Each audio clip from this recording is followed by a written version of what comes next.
पहली बात तो मैं आपको ये बता दूं कि ये वीडियो कोई मजे या मनोरंजन के लिए बिल्कुल नहीं बनाई गई है। इस वीडियो का उद्देश्य केवल आपके गंदे विचार तथा आपको गंदी क्रियाएं करने से आपको रोकेगी और आपका सही मार्गदर्शन करेगी।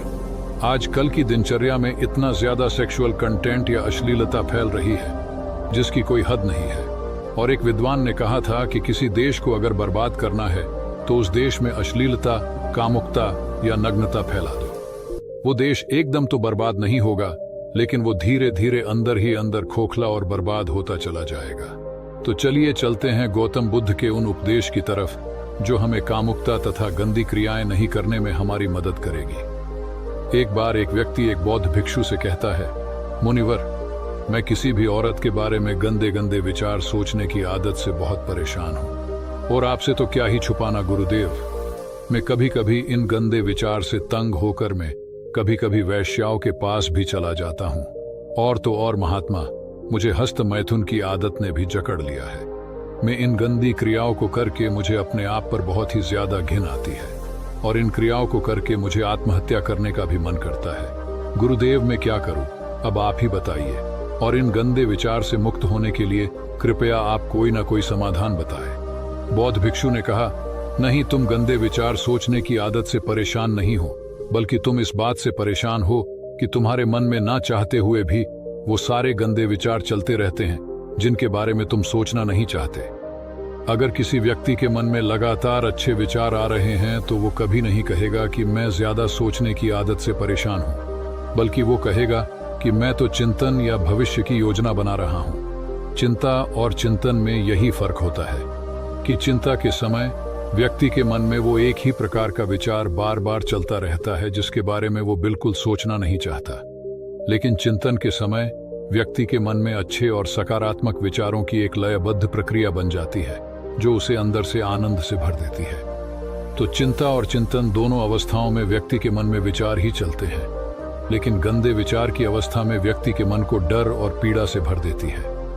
वहीं दूसरी तरफ सकारात्मक अवस्था में उसके अंदर सफलता के बीज बोती है, उसे प्रेरित करती है कुछ महत्वपूर्ण और महान कार्य करने के लिए और सकारात्मक बदलाव लाने के लिए। तो तुम्हारी समस्या मन में बहुत सारे विचारों का चलना नहीं, बल्कि कुछ गंदे और अनचाहे विचारों का बार बार चलना है। व्यक्ति ने कहा, मुनिवर, लेकिन यह कैसे पहचाना जाए कि कौन से विचार अच्छे हैं और कौन से विचार बुरे? भिक्षु ने कहा, बुरे विचार वो है जो हमें सुख और आनंद का अनुभव तो देते हैं, लेकिन उनका परिणाम हमेशा दुखदायी होता है। और अच्छे विचार वो है जो हमारे अंदर बदलाव लाए, हमें प्रेरित करें अपनी परिस्थितियां बदलने के लिए और सफलता तथा लक्ष्य पाने के लिए।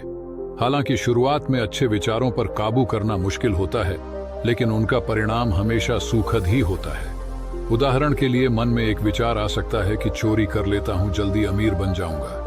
शुरुआत में तो ये विचार सुखद लग सकता है, लेकिन इस विचार के कार्य का परिणाम कितना बुरा हो सकता है ये हम सोच भी नहीं सकते। दूसरा विचार हो सकता है कि मैं खुद के शरीर को स्वस्थ और निरोगी रखने के लिए व्यायाम और प्राणायाम को अपने जीवन का हिस्सा बनाऊंगा। अब इस विचार को वास्तविक बनाने के लिए तुम्हें कर्म तो करना ही पड़ेगा, क्योंकि बिना कर्म किए अच्छा से अच्छा विचार भी किसी काम का नहीं होता है। अब समझने वाली बात यह है कि लगातार अपना कर्म करने से हमें सुख और आनंद मिले ना मिले, लेकिन कर्म न करने से होने वाली पीड़ा, पश्चाताप और दुख से हम नहीं बच सकते हैं। बौद्ध भिक्षु ने आगे कहा, आज मैं तुम्हें गौतम बुद्ध की शिक्षाओं और उनके जीवन से 5 ऐसी बातें बताने जा रहा हूं जिनका पालन करके तुम अपने गंदे विचारों को शुद्ध रख सकते हो, अपने मन को शांत और निर्मल रख सकते हो। भिक्षु ने कहना शुरू किया, पहली बात, अपने शरीर को हमेशा साफ सुथरा रखें। हमारे शरीर और मन के बीच एक गहरा संबंध होता है। हम अपने शरीर को जैसा रखेंगे, हमारे विचार भी वैसे ही होते चले जाएंगे। शरीर को साफ सुथरा रखना भी एक विशेष आदत है जो हमें सैकड़ों की भीड़ में भी दूसरों से अलग बनाता है। सिर के बाल से लेकर पैर के नाखून तक हमारा शरीर एकदम साफ रहना चाहिए। उसमें से सुगंध आनी चाहिए, और अगर सुगंध नहीं आ रही तो कम से कम बदबू तो नहीं आनी चाहिए, क्योंकि कचरे के ढेर में कचरा ही फेंका जाता है, फूल नहीं। इसीलिए अगर आप अपने बाहरी शरीर को बुरी तरह अस्त व्यस्त और गंदा रखेंगे तो हमारे अंदर विचार भी गंदे ही आएंगे। और अगर बाहरी शरीर को आकर्षक और साफ सुथरा रखेंगे तो विचार भी अच्छे ही आएंगे। यानी ऐसा भोजन जो सीधे प्रकृति से प्राप्त होता है, क्योंकि उसमें जीवन होता है, क्योंकि ऐसा भोजन आसानी से पच भी जाता है और शरीर में किसी प्रकार की गंदगी भी जमा नहीं करता और उसमें ऊर्जा भी अधिक होती है। दूसरी बात, भोजन को हमेशा उचित मात्रा में ही लेना चाहिए। चाहे भोजन कितना ही स्वादिष्ट और मजेदार क्यों ना हो, लेकिन कभी भी अधिक मात्रा में भोजन नहीं करना चाहिए, क्योंकि तुम अधिक मात्रा में भोजन करोगे तो तुम्हें आलस्य और अत्यधिक नींद आएगी और तुम्हारा मन कार्य करने में नहीं लगेगा। क्योंकि महात्मा बुद्ध ने कहा है कि अच्छी चीज की अति भी बुरा ही परिणाम देती है। भोजन उतना ही करो कि जब तुम भोजन करके उठो तो तुम्हारे अंदर भोजन करने की थोड़ी सी भूख शेष रहनी चाहिए। अगर तुम ऐसा नियम बना लेते हो कि मैं जब भी भोजन करूंगा तो अपनी भूख से थोड़ा सा कम खाऊंगा, तो तुम्हारे शरीर में अधिक भोजन खाने से होने वाली सारी बीमारियां जड़ से खत्म हो जाएंगी। रात में हल्का और कम भोजन करो ताकि तुम्हारी जीवन ऊर्जा उस भोजन को जल्दी से पचाकर तुम्हारे आंतरिक शरीर की सफाई और मरम्मत का काम कर सके। जब गौतम बुद्ध किसी के यहाँ भोजन के लिए जाते थे तो लोग उनके लिए तरह तरह के स्वादिष्ट भोजन बनवाते, लेकिन बुद्ध सिर्फ उतना ही खाते जितनी में उनकी भूख शांत हो सके। बुद्ध अपने शिष्यों को भी यही सिखाते थे कि भोजन पेट भरने के लिए करना चाहिए, न कि मन भरने के लिए। यहाँ समझने वाली एक बात और भी है कि अगर तुम स्वादिष्ट भोजन करने के शौकीन हो तो तुम्हें उसे एकदम छोड़ना नहीं है, बस उसकी मात्रा को सम्यक कर देना है। सम्यक का अर्थ है न बहुत ज्यादा और ना ही बहुत कम। और कहा गया है कि आलस्य में काम वासना अत्यधिक प्रभावित होती है, इसलिए हमेशा संतुलन में भोजन करें। चौथी बात, अपनी संगति का खास ध्यान रखो। ये पॉइंट अत्यधिक महत्वपूर्ण है। संगति का अर्थ केवल उन लोगों या दोस्तों भर से नहीं है जिनके साथ हम अपना ज्यादातर समय बिताते हैं, बल्कि यहाँ संगति का मतलब हर उस चीज से है जो हम अपने इंद्रियों के द्वारा ग्रहण करते हैं। जैसे कि हम किन लोगों के साथ रहते हैं, क्या देखते हैं, क्या सुनते हैं, कैसी बातें करते हैं, इत्यादि। जब बुद्ध ने यह निश्चय कर लिया कि उन्हें भीतर की यात्रा पर निकलना है तो उन्होंने हर उस चीज को तुरंत ही छोड़ दिया जो उस समय उन्हें लगा कि उनकी यात्रा पर बाधा बन रही है। इससे यह सीखने को मिलता है कि हमें अपने लक्ष्य को प्राप्त करने के लिए अपनी आरामदायक अवस्था से बाहर निकलना ही पड़ता है और उन चीजों और लोगों को भी छोड़ना पड़ता है जिन्हें छोड़ना बहुत ही मुश्किल होता है। जब सिद्धार्थ बुद्ध नहीं बने थे और अपने प्रश्नों की खोज में थे तो बहुत से राजाओं और नगर सेठों ने उन्हें निमंत्रण दिया कि वो उनके महल में आकर अपनी ध्यान साधना करें। उन्हें वहां कोई परेशान नहीं करेगा। गर्मी, सर्दी, बरसात तीनों से बचने की पूरी व्यवस्था की जाएगी। लेकिन सिद्धार्थ ने उन सबको मना कर दिया क्योंकि वो जानते थे कि उनकी यात्रा भीतर की है और वो किसी ऐसे व्यक्ति की संगति करके अपनी यात्रा पूरी नहीं कर सकते थे जो बाहर की यात्रा में ही व्यस्त हो। वो सारे सम्राट, राजा और नगर सेठ बाहरी दुनिया में ही विलीन थे। फिर उनकी संगत करने का क्या अर्थ? इस घटना से सीखने वाली बात यह है कि हमें ऐसे इंसान की संगति नहीं करनी चाहिए जो हमारे लक्ष्य की प्राप्ति में बाधा बने, फिर चाहे वो व्यक्ति कितना ही शक्तिशाली, धनवान और बुद्धिमान ही क्यों ना हो। आगे चलकर सिद्धार्थ ने अपने गुरुओं को भी छोड़ा जब उन्हें यह लगने लगा कि उनकी संगति उनकी यात्रा में बाधा बन रही है। यहाँ एक और बात सीखने वाली ये है कि यह जरूरी नहीं कि कल जो संगति हमारे लिए अच्छी थी वो आज भी हमारे लिए अच्छी ही है। समय और लक्ष्य के अनुसार संगति को बदलना आवश्यक हो जाता है। अपने प्रश्नों के उत्तर खोजने की यात्रा के दौरान सिद्धार्थ का ज्यादातर समय केवल उन लोगों के साथ ही बीता जो उनकी इस यात्रा में उनके सहायक रहे।